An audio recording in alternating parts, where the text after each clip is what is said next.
वसुदेवसुतं देवं कंसचाणूरमर्दनं देवकी परमानन्दं कृष्णो वन्दे जगद्गुरुं श्रीकृष्णो वन्दे जगद्गुरुं श्रीकृष्णो वन्दे जगद्गुरुं जय श्रीकृष्ण सर्वांना मूकं करोति वाचालं पङ्गुं लङ्घयते गिरिं यत्कृपातमहं वन्दे परमानन्दमाधवं.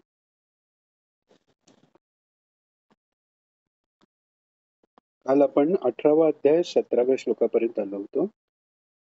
17व्या श्लोकात भगवंतांनी जो संन्यासयुक्त किंवा कर्मत्याग त्यांनी केलेला आहे, म्हणजे ज्याच्या मनात मी अमुक करतो हा अहंकारच नाही, मी करता आहे हा भावच नाही, त्याच्या शरीराने कुणाला मारलं गेलं तरी तो त्यांना मारतो असं म्हणता येत नाही, कारण ती हत्या त्यांनी केलेलीच नसते, तिथे त्याचा अहंकार नाहीये. तसं हेच सांगितलं. आता अं, कर्म घडण्याची जी प्रक्रिया आहे ती थोडीशी भगवान अजून जास्त एक्सप्लेन करतात.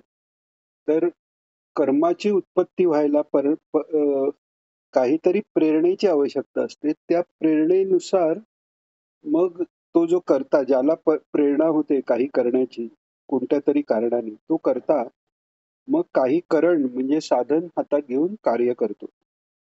म्हणजेच अशा ह्याने ते कर्म होतं. तर ते आता सांगतायत 18वा अध्याय 18वा श्लोक. त्याच्यात कर्मप्रेरणा आणि कर्मसंग्रह. संग्रह याचा अर्थ कर्माचे भाग किंवा साधनं काय आहेत हे सांगतात भगवान. ज्ञानं ज्ञानै ज्ञेयं परिज्ञाता त्रिविधा कर्मचोदना करणं कर्म कर्तेति त्रिविध कर्मसंग्रहः. ज्ञायं ज्ञेयं आणि परिज्ञाता.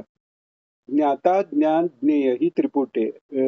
परिज्ञाता म्हणजे विशेष करून ज्ञान किंवा पर जे आहे त्याचं ज्याला ज्ञान होतं तो झाला परिज्ञाता. म्हणजेच अध्यात्म ज्ञान ज्याला झालेलं आहे, आत्मस्वरूपाचं ज्ञान झालेलं आहे, त्याला परिज्ञाता म्हणतात. पण इथे कर्माच्या दृष्टीने ते कर्म करण्या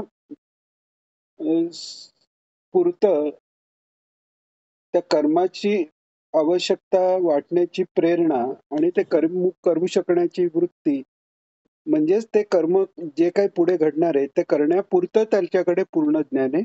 म्हणून इथे परिज्ञाताचा लिमिटेड अर्थ घेतलेला आहे की त्याला त्या कर्माचं विशेष करून ज्ञान झालेलं आहे किंवा ते कर्माने काय घडणार आहे किंवा काय घडायला पाहिजे असं तो विचार त्याचा झालेला आहे. तर असं हे ज्ञाता ज्ञान आणि ज्ञेय ही जी त्रिपुटी आहे त्याच्या योगांनी कर्माला प्रेरणा होते, म्हणजे त्या कर्म प्रेरणा आहेत. कर्मचोदना म्हणजे कर्मासाठी प्रेरणा. आणि एकदा कर्माची प्रेरणा झाली की ज्याला प्रेरणा होते तो ते कर्म करतो, त्याला म्हणतात करतात. ते कर्म करण्यासाठी जी साधनं घेतो त्याला म्हणतात करण. आणि ते कर्म करण्याची जी क्रिया त्याला त्याला मिळून ती जे पूर्ण तयार होतं त्याला कर्म असं म्हणतात. आता एखाद्या गोष्टीचं जे ज्ञान होऊन कर्म करणं आणि तो कर्म करणारा करता याचेही सात्विक राजस तामस असे 3 विभाग होतात. ते भगवान आता पुढे म्हणतायत, सांगतायत. आणि ते भेद आता पुढे भगवान सांगणार आहेत. तर 19वा श्लोक घेऊया आता. ज्ञानं कर्म च कर्ता च त्रिदैव गुणभेदतः प्रोच्यते गुणसंख्याने यथावत् शृणुतान्यपि. ज्ञान म्हणजे ते व्यावहारिक असेल कुठलंही असेल, कर्म करण्यायोग्यचं जे ज्ञान कर्मच म्हणजे ज्ञान आणि कर्म, कर्ताच आणि कर्ता यांचे हे तीन प्रकारचे त्रिधा एव त्रिदैव म्हणजे तीन प्रकारचे आहेत. आणि ते तीन प्रकार कशा प्रमाणे झाले तर गुणे भेदतः तीन वेगळ्या गुणाप्रमाणे त्याचे तीन भाग झालेले आहेत. आणि किंवा तीन भाग प्रोच्यते म्हणजे सांगितले गेलेले आहेत. आता ते जे तीन भाग आहेत ते गुणसंख्याने म्हणजे संख्याशास्त्रामध्ये सांगितले गेलेले आहेत. त्या संख्याशास्त्रात हे तीन प्रकार काय सांगितले गेले ते आता यथावत शृणुतान्यपी म्हणजे यथावत म्हणजे जसे आहेत जसेच्या तसे जते आहेत तसेच मग यथावत शृणुतान्यपी ते माझ्याकडून तू ऐक चांगल्या प्रकारे किंवा जसं यथावत म्हणजे जसं आहे तसं माझ्याकडून ऐक असं भगवान सांगतोय. आता 20वा श्लोक. सर्वभूतेषु येनैकं भावमव्ययममीक्षते अविभक्तं विभक्तेषु तज्ज्ञानं विद्धि सात्विकम्. सर्वभूतेषु येन एकम भावम म्हणजे सगळ्या भूतांमध्ये एकम अव्ययम एकालाच आणि एकाला म्हणजे कोणाला तर अव्यय असलेल्या त्या परमात्म तत्वाला ईक्षते भावम परमात्म तत्वाचा भाव म्हणजे सर्वत्र जे काही दिसतंय ते परमात्माच आहे असा भाव. अविभक्तम विभागरहित असा म्हणजे सगळीकडे परमात्माच आहे पण इथे जास्त आहे कमी आहे असाही नाही. एकसंध सुरुवातीच्या साधकाच्या अवस्थेमध्ये विभूती सांगितल्या आहेत. त्याच्यात त्याला हे वाटतं की ज्या विभूती आहेत त्यात परमेश्वराचा भाग जास्त आहे. ज्या नाही आहेत त्याच्यात कमी आहे किंवा जे वाईट आहेत त्याच्यात परमेश्वर नाहीच आहे असंही त्याला वाटू शकतं. पुढे असं होतं की तो समदर्शन पंडिता समदर्शना जो म्हटला गेलेला आहे की भगवंत सांगतात त्याला गाय असेल कुत्रा असेल संत महात्मा असेल दगड असेल दगडाची मूर्ती असेल जे काही असेल ते सगळीकडे एकसारखं परमेश्वर तत्व त्याला वाटतं. असं ज्या ज्ञानामुळे त्या महात्म्याला वाटतं ते ज्ञान सात्विक आहे. अविभक्तम विभक्तेषु म्हणजे वरकरणी जे विभक्त वाटतात तिथे अविभक्त परमात्म तत्वचा भाव ज्याला प्राप्त होतो त्याचं ज्ञान किंवा असं वाटणं हेच जे ज्ञान आहे तज्ज्ञानं विद्धि सात्विकम ते सात्विक आहे असं तू जाण. आता राजस ज्ञानाचं लक्षण सांगतायत 21वा श्लोक. पृथक्त्वेन तु यज्ञानं नानाभावान् पृथग्विधान् वेत्ति सर्वेषु भूतेषु तज्ज्ञानं विद्धि राजसम्. पृथक्त्वेन तु यज्ञानं म्हणजे जे ज्ञान पृथक्त्वेन म्हणजे भिन्न भिन्न प्रकाराने म्हणजे भिन्न भिन्नपणे म्हणजे वेगवेगळ्यापणे प्रत्येकाला जाणतो. व्यक्ती म्हणजे जाणतो. म्हणजे ज्या ज्ञानात मनुष्य सगळ्या भूतांमध्ये भिन्न भिन्न प्रकारचे अनेक भाव ठेवून प्रत्येकाला वेगवेगळा जाणतो. ते जे जाणणं त्याचं आहे किंवा ते जे ज्ञान आहे ते राजसम. म्हणजे काय जो सात्विक ज्ञान आहे तो परमात्मा हे विश्वची माझे घर ऐसी जयाची मते स्थिर किंबहुना चराचर आपणची झाला या पद्धतीला पुजते. जे आत्मतत्व आहे ते सगळ्या चराचरात आहे. ते आत्मतत्व सर्वत्र तेच झालेलं आहे असं त्याची भावना असते. राजस जो आहे तो हा माझा हा दुसरा हा वाईट, हा चांगला, हे वडील, हा मुलगा, हे सगळं काही वेगवेगळ्या प्रकारे तो जीवाची लक्षणं. हा सजीव आहे, हा निर्जीव आहे, हे पण तो विचार करतो. पण सात्विक ज्ञानी त्याला निर्जीव सजीव काहीच नाही. सर्वत्र परमात्माच आहे म्हटल्यावर निर्जीव कोणाला म्हणणार? तर असा राजस ज्ञान जे आहे ते भेदाचं ज्ञान आहे. सात्विक ज्ञान हे अभेद ज्ञान आहे. आता तामस ज्ञानाचं लक्षण सांगतायत 22वा श्लोक. यत्तु कृत्स्नवदेकस्मिन् कार्ये सक्तमहेतुकम् अतत्त्वार्थवदल्पैः च तत्तामसमुदाहृतम्. यत्तु म्हणजे जे ज्ञान अ, एका कार्यरूपी शरीरातच पूर्णासारखे आसक्त असते. म्हणजे काय? अ, कृष्णवत म्हणजे सगळं त्यातच आहे. कार्ये कृष्णवत म्हणजे सगळं जे अ, मी किंवा काही जाणीव जी आहे ती त्याच्या शरीरापुरती आहे. म्हणजे त्याला त्याचं स्वतःचं शरीर सोडून कशाची जाणीवच नाहीये. इतका तो स्वतःमध्ये त्या शरीरामध्ये अ, शरीरच माझं सर्वस्व असा तो त्यात आसक्त झालेला असतो. म्हणजे तेच सर्वत्व असं आसक्त करणारं जे ज्ञान असतं, तसेच म्हणजे तसेच अ, अहैतुकम. आता अहैतुकी भक्ती म्हणजे काही हेतू म्हणजे काहीही इच्छा न करता भक्ती करणं, प्रेम वाटतंय भगवंतावर.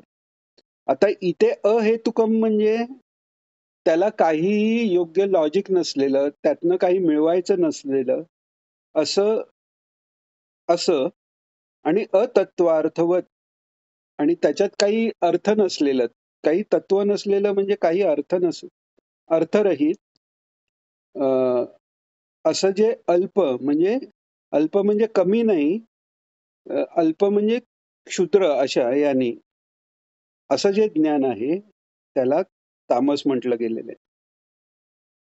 म्हणजे थोडक्यात ती जी आहे, ते आळसात माणूस राहतो तेव्हा त्याचं सगळं त्यावेळी सगळ्या बाकी विचारांपेक्षा मोठा विचार काय असतो, की मला आराम करायचा. मग आळसामुळे मी अभ्यास केला नाही, आळसामुळे मी पैसा कमवायसाठी गेलो नाही, आळसामुळे लवकर उठलो नाही, व्यायाम झाला नाही. म्हणजे त्या आळसापुढे त्यातल्या बाकी काही गोष्टींची दखलच नसते. म्हणजे तो त्या देहाच्या त्या तत्कालीन अ, जे तामस सुख आहे त्याच्यात तो आसक्त राहून देहापुरताच मर्यादित त्याचं ज्ञान राहतं. असं जे ज्ञान आहे ते तुच्छ आहे. अल्प म्हणजे कमी पेक्षा अ, आप आपण म्हणतो ना निग्लिजिबल आहे. अगदी कमी दर्जाचं आहे. असं ते तामस ज्ञान झालं. आता सात्विक कर्म सांगतात. ज्ञान जसं आहे त्या ज्ञानानुसार कर्मही ठरतात. सात्विक ज्ञानाने हिंसा होणं शक्यच नाही कारण सगळीकडे परमेश्वरच भरलेला आहे. मग सर्वभूत हिते रथा काय? तो सर्व भूतामध्ये परमेश्वरालाच पाहतोय. तसंच राजस ज्ञानाने तो प्रत्येकाचं रूप वेगळं म्हणजे प्रत्येकाशी व्यवहार वेगळा आणि पूर्ण डोकं, पूर्ण विचार हे आता ह्यावेळी मी कसा वागू, त्यावेळी त्यांनी काय केलं, या सगळ्या ह्याच्यात तो राहतो. आणि त्यामुळे तशीच कर्म करतो. म्हणजे इतके जीव त्या जीवांशी बरोबर ठराविक पद्धतीचा संबंध आणि त्या संबंधातनं काहीतरी मला मिळवायचं आहे. या ह्याच्यात तो नुसता सगळ्या क्रिया करत बसतो. म्हणजे तसे जे कर्म आहे बहिर्मुख ते अर्थातच अ, राजसिक होतो आणि आळसानी तमोगुणामुळे आलेल्या आळसानी किंवा तामस ज्ञानाने तमोगुण वाढतो आणि त्यांनी कर्म काय आहे तर निद्रा किंवा मग धर्माच्या विरुद्ध करायचंय म्हणून करणं. एखाद्याला त्रास द्यायचाय म्हणून त्याला त्रास देणं आणि मला त्रास झाला तरी चालेल, पण मला त्याला त्रास द्यायचा आहे. ही राक्षसी जी वृत्ती आहे ती तमोगुणाची. तर आता कर्म भगवान सांगतायत 23व्या श्लोकात सात्विक कर्माचं लक्षण सांगतात भगवान. नियतं संगरहितं अराग द्वेषतः कृतं अफलप्रेप्सुना कर्म यत्त सात्विकमुच्यते.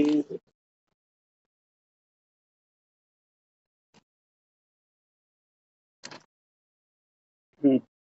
नियतम, नियत जे कर्म, नियत म्हणजे ठरवलेलं, घालून दिलेलं. कोणी तर घालून दिलेलं कर्म तिथे कोणी हा विचारायला लागतं, कारण तिथे करता इथे भगवंतांनी म्हटलेलंच नाहीये. कारण ते कर्म कोणी घालून गेलं तर वेदांनी. वेद कोणी निर्माण केले तर ते अपौरुषेय आहेत. ते आहेतच. वेद हे ज्ञानच आहेत. त्यामुळे नुसतं नियतम सांगून ते वेदातलंच आहे हे सहज कळून येतं. तर नियतम संगरहित, संग न करता, त्या कर्माबद्दल आसक्ती न ठेवता, वेदशास्त्र तस्मात् शास्त्रम प्रमाणम ते हे मानून शास्त्राने नियत केलेलं कर्म संगरहित राहून जे कर्म यत कर्म केलं जातं. कसं तर अफलप्रेप्सुना, फळाची अपेक्षा न करणाऱ्या पुरुषांकडून, म्हणजे फळाची अपेक्षा न करता जे केलं जातं कर्म यद तत् सात्विकम उच्यते. असं जे कर्म आहे ते सात्विक समजलं जातं. आता 24व्या श्लोकात राजस कर्माचं लक्षण सांगतात भगवान. यत्तु कामेप्सुना कर्म साहंकारेण वा पुनः क्रियते बहुलायासन् तद्राजसमुदाहृतम्. यत्तु कामेप्सुना कर्म, एखादी कामना त्या कामनेतून केलेलं कर्म, आणि साहंकारेण म्हणजे अहंकारासहित आणि एखाद्या कामनेने केलेलं जे कर्म आहे, आणि क्रियते बहुला यासम म्हणजे काय ते करत असताना बहुला यासम, बहुल आयासम म्हणजे खूप प्रयत्न करून जे कर्म केलं जातं. म्हणजे मी पैसे कमवायला हे करीन ते करीन. आज बऱ्याच सगळ्या जणांची ही स्थिती दिसते की अर्ध आयुष्य झोपेत जाते, बाकीच्या अर्ध्यातलं ऑलमोस्ट सगळं ऑफिसमध्ये जाते. ते हे आहे, हे राजस ह्याचं लक्षण आहे. शास्त्रात जे दिलेलं आहे आपण त्याच्यापेक्षा कितीतरी लांब आहोत असं वाटतं. कारण शास्त्रात जे एखाद्या अ, अ, व्यक्तीचा, समजा ब्राह्मण आहे तर त्याचा जो आचार दिलेला आहे, ब्राह्मणाला तर अर्थप्राप्ती करता प्रयत्न सांगितलेलेच नाहीयेत त्यांनी. यजन याजन अध्यापन हे कशाची अपेक्षा न करता करायचं आहे. अयाचित वृत्तीने जे कोणी देईल ते घ्यायचंय. पण तसं नाही दिलं तरी त्याच्या खालोखालची वृत्ती, म्हणजे भिक्षा मागून जरी म्हटलं तरी ती पण कमी वृत्ती सांगितलेली आहे. आपण मागे पाहिलंच. आणि चाकरी करणं ही तर अधम वृत्ती सांगितलेली.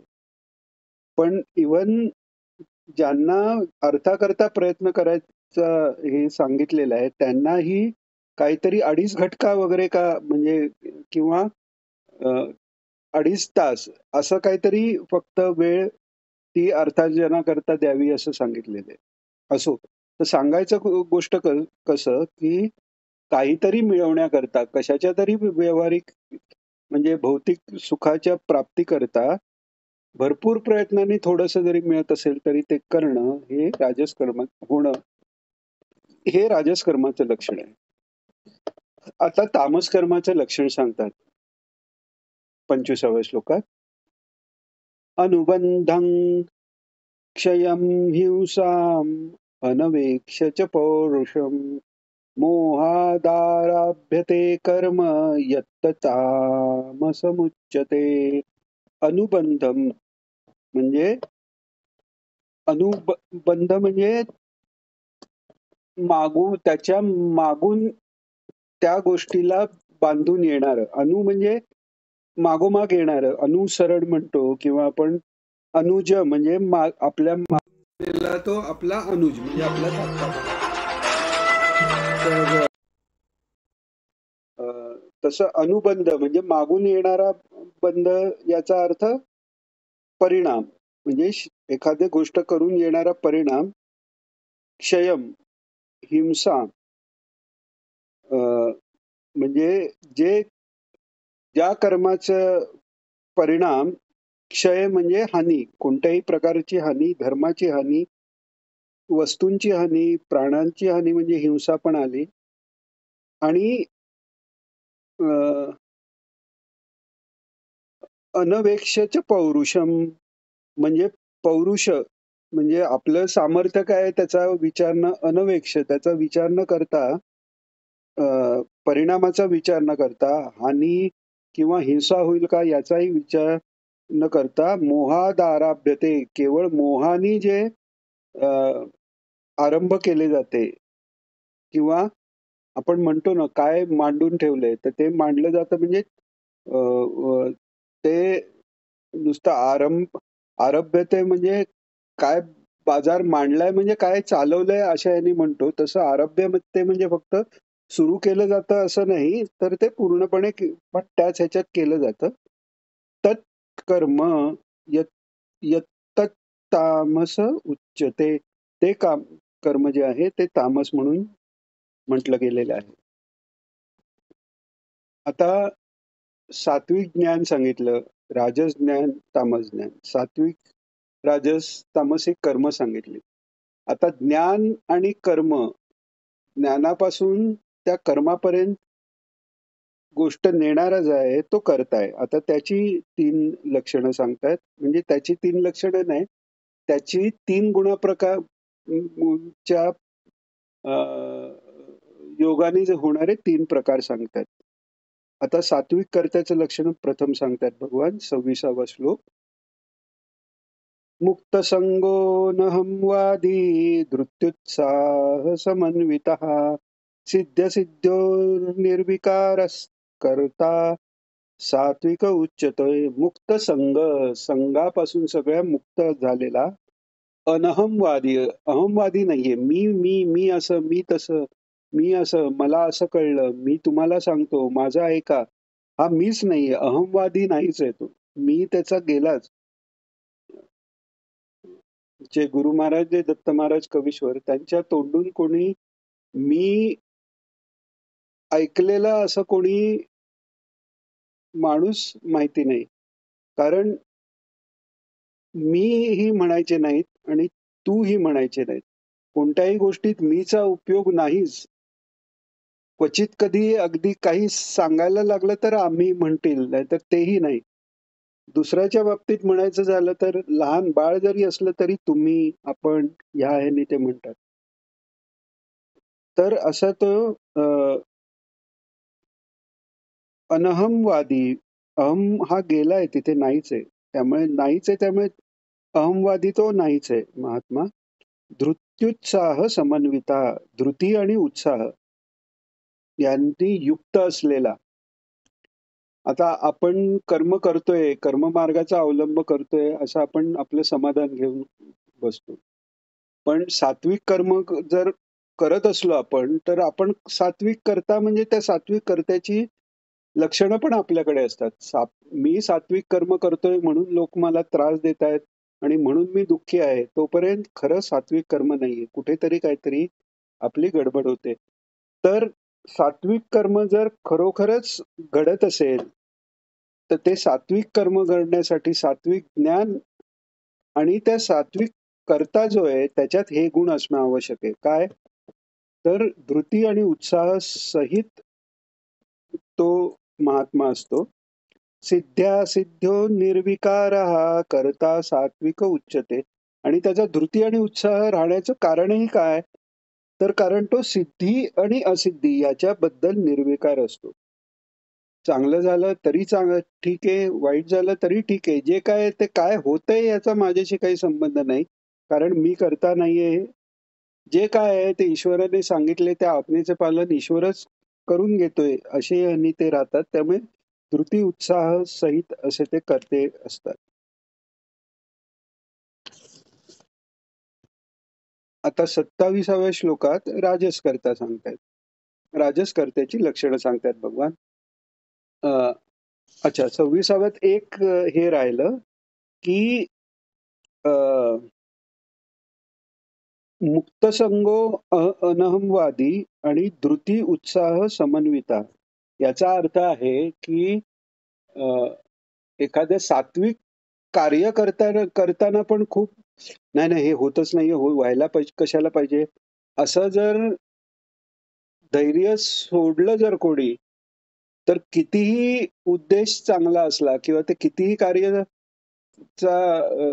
वरून सात्विक दिसलं असलं, तर कदाचित ते कार्य सात्विक राहील, पण तो कर्ता सात्विक नाही होणार.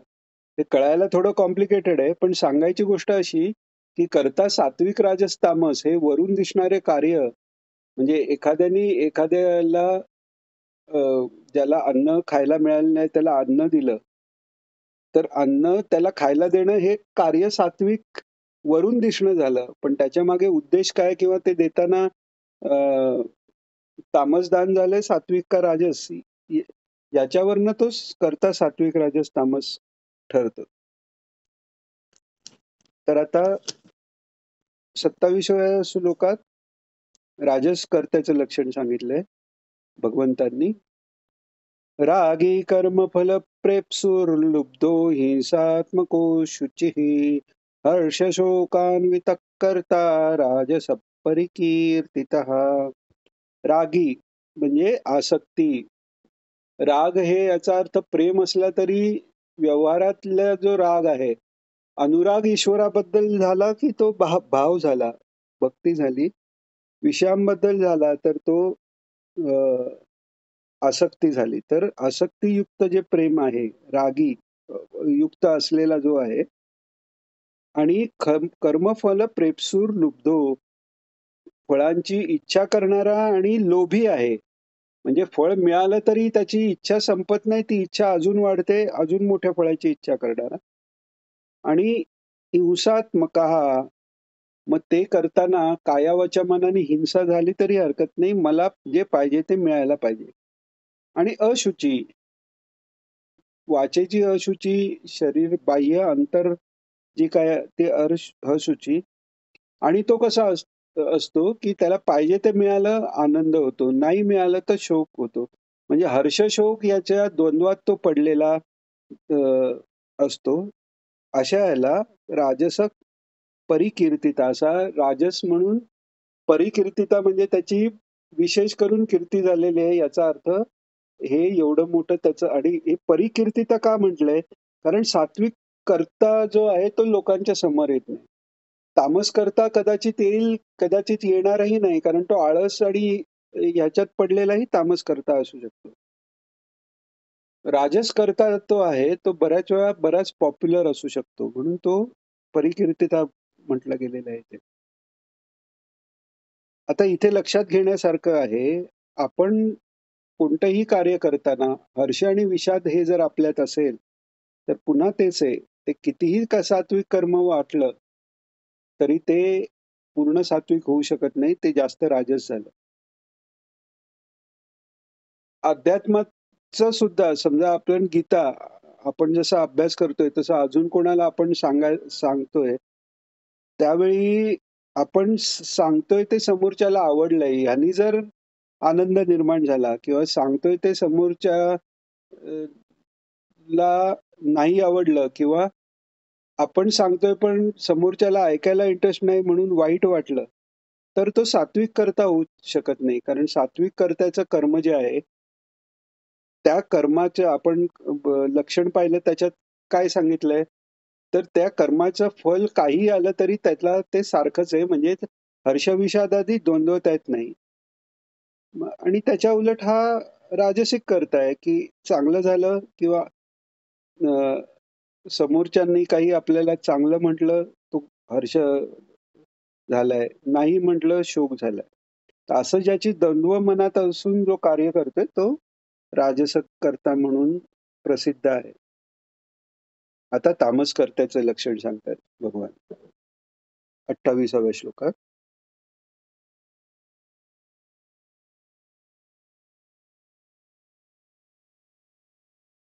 क्षमस्व.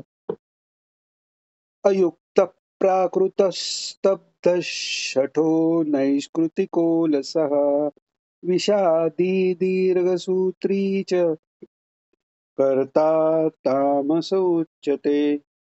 अयुक्त म्हणजे जो कर्ता अयुक्त आहे.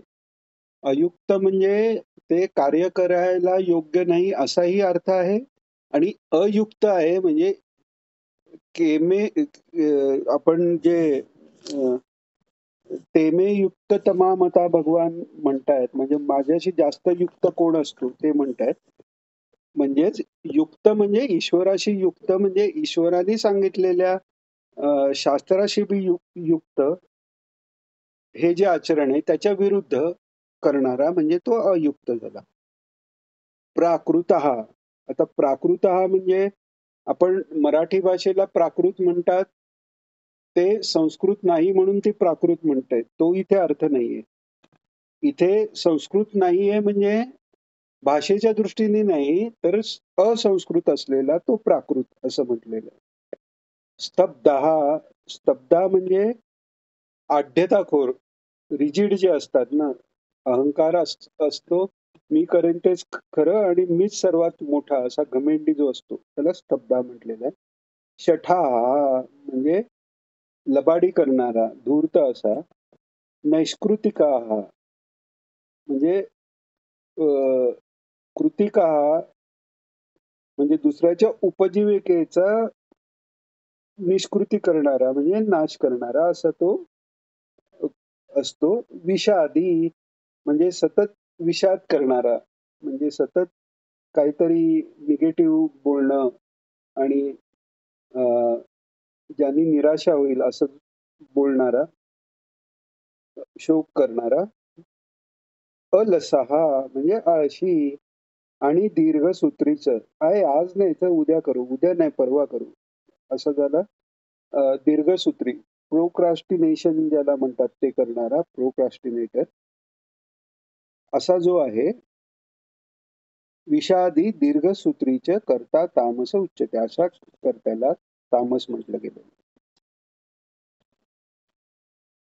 आता बुद्धी आणि मगाशी आपण पाहिलं धृत्युत्साह समन्विता, पण त्या धृतीचेही 3 भाग आहेत. म्हणजे सात्विक धृती आणि उत्साह हा खरा त्या आधीच्या श्लोकात अर्थ आहे. तर आता काय सांगतात भगवान की बुद्धी आणि धृती यांचे वेगवेगळे भेद भगवान सांगणार आहेत. हे ते म्हणजे अर्जुनाला सांगतात की मी तुला आता सांगेन. 29वा श्लोक. बुद्धेर्भेदं धृतेश्चैव गुणतस्त्रिविधं शृणु प्रोच्यमानमशेषेण पृथक्त्वेन धनञ्जय. बुद्धिभेदं धृतेः च एव म्हणजे बुद्धी आणि धृती याचे सुद्धा गुणतस त्रिविधम शृणु, याचे सुद्धा 3 प्रकारचे भेद आहेत किंवा 3 प्रकार आहेत. ते आता कोणाला म्हणतायत तर धनंजय आहे. इथे धनंजय म्हणतात. हे सांगताना हे जे मी तुला सांगतोय ते पण आध्यात्मिक धन तुझं वाढतंय. त्याच्यात तुझ्या रुजुतेमुळे आणि तुझ्या सात्विकतेमुळे हे तुझं धन वाढतंय याची जाणीव करून द्यायला त्याला पुन्हा धनंजय म्हणतात. आणि म्हणतात काय प्रोच्यमानम अशेषेण पृथक्त्वेन धनंजय. म्हणजे आता अशेषेण म्हणजे काहीही बाकी न ठेवता म्हणजे पूर्ण मी तुला पृथक्त्वेन म्हणजे वेगवेगळे भागाचा वेगवेगळा विचार करून असं पृथक्त्वेन विभागपूर्वक प्रोच्यमान म्हणजे आता मी सांगलं जाणार आहे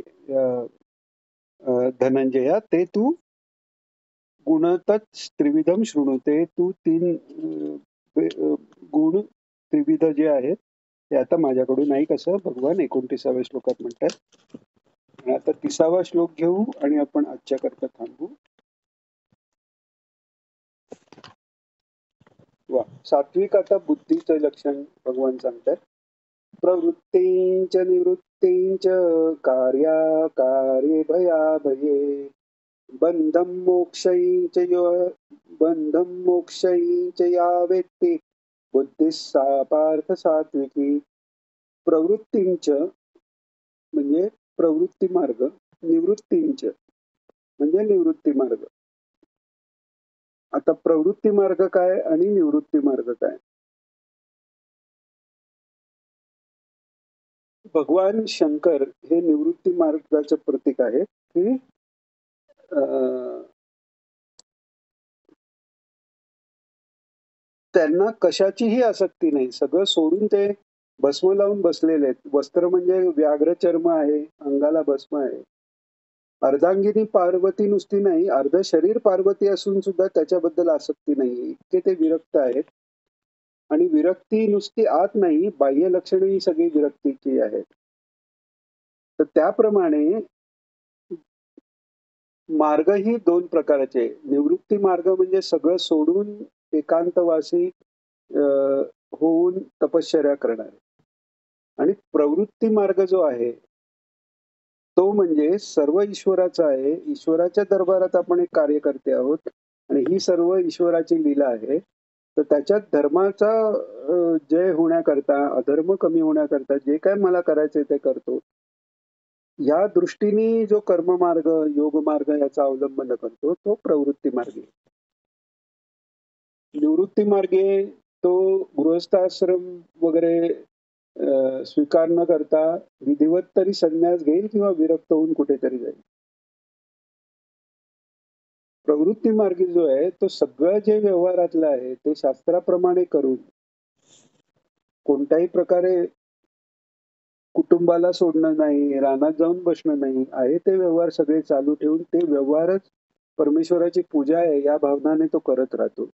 तो प्रवृत्ती मार्ग झाला. तर आता भगवान इथे काय सांगतायत? प्रवृत्ती आणि निवृत्ती. प्रवृत्तींच्या, निवृत्तींच्या आणि कार्य अकार्य. कार्य अकार्य म्हणजे कर्तव्य काय आणि अकर्तव्य काय. न करण्यासारखं ते अकार्य. त्याच्यानंतर भय आणि अभय. बंध आणि मोक्ष. बंधन मोक्षांच्या या व्यक्ती हे म्हणजे या सगळ्या द्वंद्वाला जी व्यवस्थितपणे जाणते, बंधन मोक्षांच्या या व्यक्ती बुद्धी सा पार्थ सात्विकी. ती बुद्धी पार्था सात्विक बुद्धी आहे. इथे पुन्हा पार्थ म्हणतात कारण तुझ्या आईची बुद्धी सात्विक आहे आणि तिचा तू मुलगा आहेस. त्यामुळे तुझीही बुद्धी सात्विक आहे हे भगवान जाणून देत आहेत. जसं 16व्या अध्यायात सांगितलं, अभिजातोसी म्हणाले, सात्विक गुण तुझ्यात आहेत नाहीत, अगोदरपासूनच आहेत, त्यामुळे तू शोक करू नको सांगितले भगवंतांनी तिकडे. तर हे सात्विक बुद्धीचं लक्षण झालं. आता राजसी बुद्धीचं लक्षण, तामसी बुद्धीचं लक्षण हे आपण उद्या पाहू. त्याच्यानंतर धृती पण सात्विक, राजस, तामस भगवान सांगणार आहे. आज इथेच थांबू. प्रार्थना घेऊ. योगेशं सच्चिदानन्दं वासुदेवं व्रजप्रियं धर्मसंस्थापकं वीरं कृष्णं वन्दे जगद्गुरुं. श्रीकृष्णं वन्दे जगद्गुरुं. श्रीकृष्णं वन्दे जगद्गुरुं. जय श्रीकृष्ण सर्वांना.